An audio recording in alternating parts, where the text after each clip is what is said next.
Mungu amekuwa mwema, amekuwa kimbilio, hakika ametuwezesha, kwa sababu kufika siku ya leo si jambo rahisi, lakini yote imegharimu mkono wa Bwana ili ya kwamba tukaweze kuiona siku ya leo. Yesu asifiwe. Kwa sababu natumainia ya kwamba hakuna mtu ambaye amekimbia uzima wa leo. Yesu asifiwe. Hakuna mtu ameenda mahali akasema ninaomba tu leo niongezee uzima, bali kunaye Mungu anayeweza mambo yote, ndiye anayeweza kupeana uzima kwa wanadamu. Haleluya. Haleluya kabisa. Mungu anapenda uzima kwa watu. Mungu anapenda kibali kwa watu. Pale ambapo uliona ya kwamba uwezeshwe, Mungu naye anakupa kibali ya kwamba upate kuwezeshwa ndani mwa maisha yako. Bwana Yesu asifiwe. Bwana Yesu asifiwe kabisa. Mbona sisikia amen? Kwa shetani kwa sababu Biblia inasemaje? Bwana Yesu asifiwe kabisa. Kwa sababu umenyamaza, mimi na assume kwa huo upande mwingine. Sasa ukisema hii amen kama inakuchoma choma. Bwana Yesu asifiwe. Lakini watu waliookoka wakamjua Mungu. Kuna wimbo unasema sitaionea haya. Na sitaionea haya neno la Bwana. Kwani nani anaonea haya neno la Bwana? Bwana Yesu asifiwe.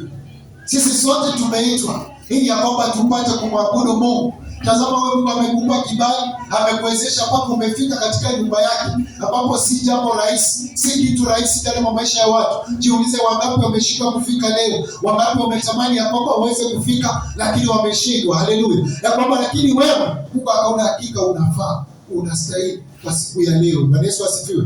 Jumapili iliyopita tulikuwa tunaangalia kuhusu siku, nimesema ya kwamba mwezi tutaangalia siku za mwisho.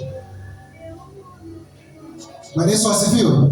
Ya kwamba tutaangalia siku za mwisho, nyakati za mwisho, ufalme wa Mungu na ufalme wa shetani katika nyakati za mwisho. Tutaenda tuangalie ya kwamba je, inatupasa tufanye nini katika nyakati za mwisho? Inatupasa tufanye nini katika falme za Mungu ili ya kwamba tuweze kupata ufalme wa Mungu, au ili ya kwamba tuweze kuurithi ufalme wa Bwana? Tutaweza kufanya katika njia gani, au tutatembea katika njia gani ili ya kwamba turithi ufalme wa mbinguni, na tutatumia njia gani ili ya kwamba tujiepushe na ufalme wa shetani? Haleluya.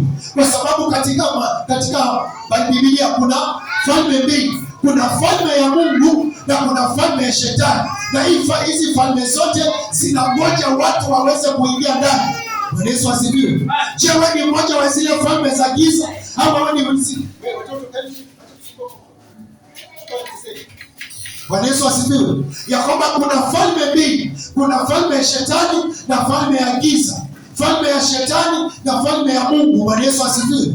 Na maandiko yanasema hizi falme mbili ziko kwenye kushindana, waone ya kwamba ni falme gani ambayo itashinda. Bwana Yesu asifiwe.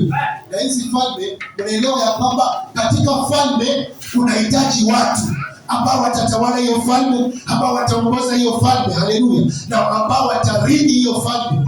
Je, wewe unawania kurithi falme ya Mungu au unawania kurithi ufalme wa giza? Haleluya.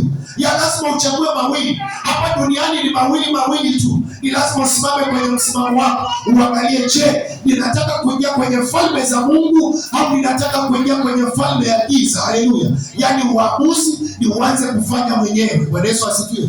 Shetani kweli yupo. Shetani yupo na pia Mungu yupo. Shetani anatafuta watu wake, pia Mungu anatafuta watu wake. Haleluya. Je, wewe utapatikana katika upande upi? Utapatikana sehemu gani? Haleluya. Ni lazima uwe makini. Bwana Yesu asifiwe. Bwana Yesu asifiwe. Ni lazima ujue, je, nitaingia ufalme wa Mungu, inanipasa nifanye nini ili ya kwamba niweze kuingia kwenye ufalme wa Mungu? Je, inanipasa nifanye nini ili niweze kushinda ufalme wa shetani? Haleluya. Haleluya kanisa.